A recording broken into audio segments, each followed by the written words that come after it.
Hello students, आज हम आप लोगों को निर्देशांक समिति में आगे पढ़ाने जा रहे हैं। इसलिए अगर अभी तक आप लोगों ने मेरा चैनल सब्सक्राइब नहीं किया है तो चैनल को सब्सक्राइब करें। अगर आपको वीडियो पसंद आता है तो उसको लाइक करने के साथ साथ अपने दोस्तों के साथ शेयर भी करें। निर्देशांक ज्यामिति, मैंने मेरे पिछले वीडियो में बताया था, निर्देशांक ज्यामिति में हम किसी बिंदु की स्थिति का निर्धारण करते हैं। यानी कि निर्देशांक ज्यामिति एक ऐसी गणित की शाखा है जिसमें हम किसी भी बिंदु की स्थिति का निर्धारण करते हैं। तो हम किसी बिंदु की स्थिति निर्धारण करने के लिए हम इस समतल प्लेन को बोलते हैं, ठीक है ना। कोई भी समतल, ये समतल है हमारे सामने, तो इस पर हम एक तो एक्स अक्ष की रचना करते हैं, एक्स अक्ष, और दूसरा वाई अक्ष, एक्स अक्ष और वाई अक्ष। यहाँ पे एक्स अक्ष हो गया और ये वाई अक्ष। किसी समतल को एक्स अक्ष और वाई अक्ष 4 भागों में विभाजित करना है। ये मैंने मेरे पिछले वीडियो में बताया था। तो यहाँ पे ये एक्स अक्ष है, यहाँ पे एक्स लिखा जाता है, यहाँ पे एक्स डैश, इसको y बोलते हैं, और यहाँ पे y डैश। ये x डैश, x अक्ष और y अक्ष संख्या रेखाएं होती है, यानी कि इस पे संख्या अंकित होती है। जिस बिंदु पे x अक्ष और y अक्ष एक दूसरे को काटते हैं उसको हम मूल बिंदु कहते हैं। यहाँ पे x का मान भी 0 होता है और y का मान भी 0 होता है। x अक्ष पर x का मान होता है और y अक्ष पे y का मान होता है, ठीक है। यहाँ पे 0 है। समान दूरी पे यहाँ पे हम संख्या लिखते हैं, 1 2 3 4 5 6 7। 0 के इधर x डैश की तरफ जो भी संख्याएं लिखते हैं वो ऋणात्मक संख्याएं होती है, यानी कि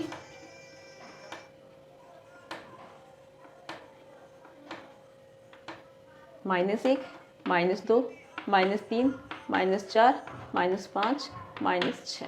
ऐसे ही जो y अक्ष है, y अक्ष पर इधर धनात्मक संख्याएं होती है और इधर ऋणात्मक संख्याएं होती हैं।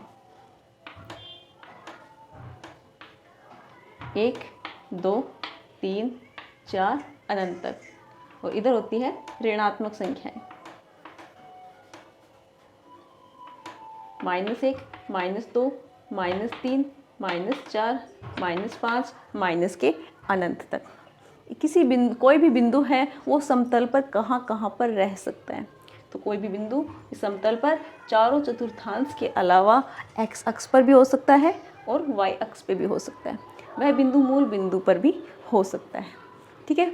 अब हम आगे पढ़ने जा रहे हैं कि कोई हमें बिंदु दिया गया होगा और हम बताएंगे कि वह बिंदु कहाँ पर स्थित है। जैसे कि मैंने यहाँ पे एक बिंदु लिया है, ए बिंदु लिया है और उसके निर्देशांक लिखे हैं 2 और 3। एक दूसरा बिंदु लिया है बी, उसके निर्देशांक लिखे हैं 3 और -4। एक और बिंदु लिया है सी, जिसके निर्देशांक है -3 और 0। और एक चौथा और बिंदु लिया है जिसका नाम है डी, इसके जो निर्देशांक है वो है -2 और 5। यहाँ पे कुछ मैंने बिंदु लिए हैं। अब हम इन बिंदुओं को दर्शाएंगे कि वह बिंदु कहाँ पर स्थित है, किस चतुर्थांश पे स्थित है या फिर किस अक्ष पर स्थित है, ठीक है। तो सबसे पहले आता है ए बिंदु। मैंने मेरे पिछले वीडियो में बताया था कि कोई भी बिंदु होगा, कोई भी बिंदु होता है उसमें पहला मान x का होता है और दूसरा y का।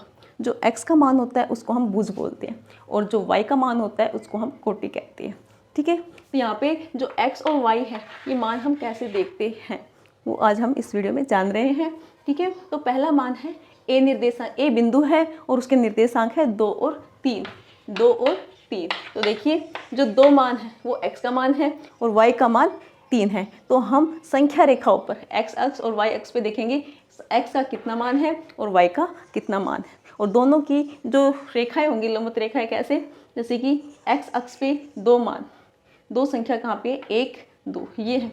तो ग्राफ के अंदर यहाँ पे बारीक सी लाइनें जा रही होगी हर एक बिंदु पे, ठीक है। तो ये लाइन जो लंबवत होगी x अक्ष के, यहाँ से हम ऐसे लाइन खींच देंगे, और y अक्ष पे संख्या 3 1 2 3, इसको x अक्ष के समांतर यानी कि y अक्ष के लंबवत रेखा जाती रहती है ग्राफ के अंदर। तो हम देखते हैं कि 3 वाली लाइन और ये 2 अंक वाली लाइन एक दूसरे को जिस बिंदु पे काटती है, इस बिंदु को हम कहेंगे ए बिंदु, और इसके निर्देशांक होंगे 2 और 3।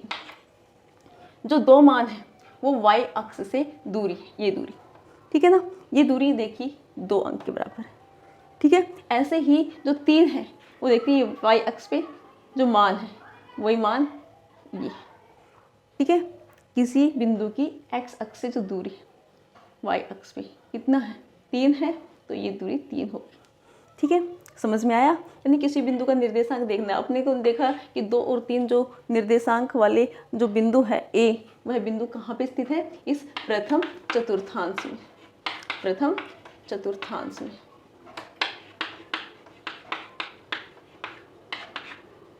ठीक है। ऐसे ही जो सेकंड द्वितीय चतुर्थांश है, इसमें कोई बिंदु होगा तो उसमें x का मान ऋणात्मक लिखा जाएगा, क्योंकि इधर देखिए ऋणात्मक है और y का मान धनात्मक होगा, ठीक है। जैसे कि इसमें बिंदु D दिया गया है, x का मान ऋणात्मक है और y का मान धनात्मक है, ठीक है। तो x का मान तो है -2 ये ना, इसके लंबवत रेखा ऐसे जाती रहेगी, ठीक है। और y का मान है 5, तो देखिए 4 5 यहाँ पे होगा, इसको अगर हम ऊपर तक बढ़ाते हैं अनंत तक जा रही है ना रेखा, तो यहाँ पे 5 संख्या यहाँ पे होगी, तो ये, ठीक है, ये -2 का मान और ये 5 का, एक दूसरे को जिस बिंदु पे काट रहा है इस बिंदु को हम कहेंगे बिंदु D, जिसके निर्देशांक है -2 और 5।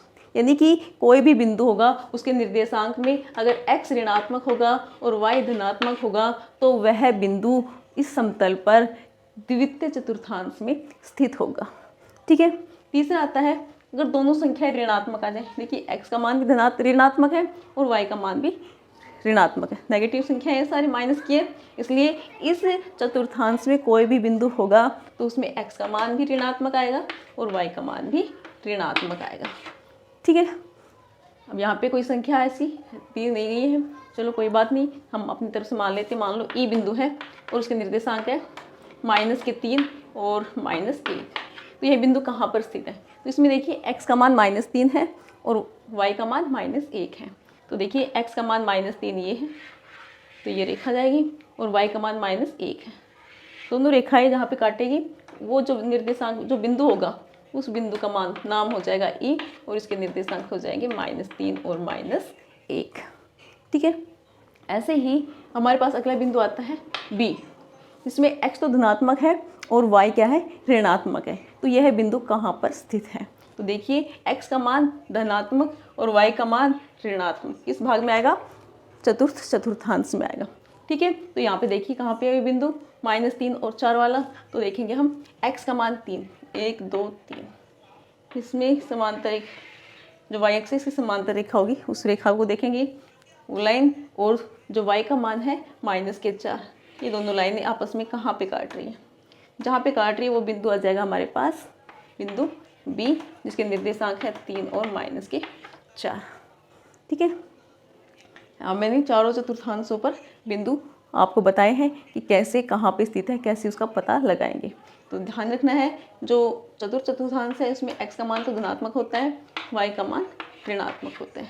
प्रथम चतुर्थांश में x और y दोनों धनात्मक होते हैं, द्वितीय में x ऋणात्मक y धनात्मक, तीसरे में x y दोनों ही ऋणात्मक होते हैं और चौथे भाग में x धनात्मक होता है और y ऋणात्मक होता है, ठीक है। अब हमारे पास एक बिंदु और भी है, बिंदु C, -3 और 0, यह बिंदु कहाँ पर स्थित है, तो आपको हमेशा याद रखना है कि x अक्ष पर हमेशा y का मान 0 होता है, y का मान 0 होगा, कहाँ पे, x अक्ष पर, ठीक है। x का मान कुछ भी हो सकता है, माइनस के अनंत से प्लस के अनंत तक, ठीक है, लेकिन y का मान 0 होगा। ऐसे ही y अक्ष पे x का मान 0 होगा और y का मान कुछ भी हो सकता है, इसलिए x अक्ष पर कोई भी बिंदु होता है तो वो बिंदु होता है x और 0, और y अक्ष पे कोई भी बिंदु होता है वो बिंदु होता है 0 और y, ठीक है। अब यहाँ पे बिंदु दे रखे हैं -3 और 0, तो x का मान -3 और y का मान 0, यानी कि ये बिंदु x अक्ष पर स्थित है। तो x अक्ष पर -3, y का मान 0, यही बिंदु आ जाएगा। ये बिंदु आ गया हमारा C बिंदु आ गया -3 और 0, जो कि x अक्ष पर स्थित है। ऐसे ही कोई पूछ ले आपसे कि f एक बिंदु है जिसके निर्देशांक 0 2 है, तो बताइए ये कहाँ पे स्थित है। तो देखिए यहाँ पे x का मान 0, y का मान 2, यानी कि यह y अक्ष पर स्थित है। y का मान जो 2 होगा यहाँ पर बिंदु हो जाएगा, x का मान यहाँ पे 0 है और y का मान 2 है। ये बिंदु आ जाएगा हमारे पास F, 0 और 2।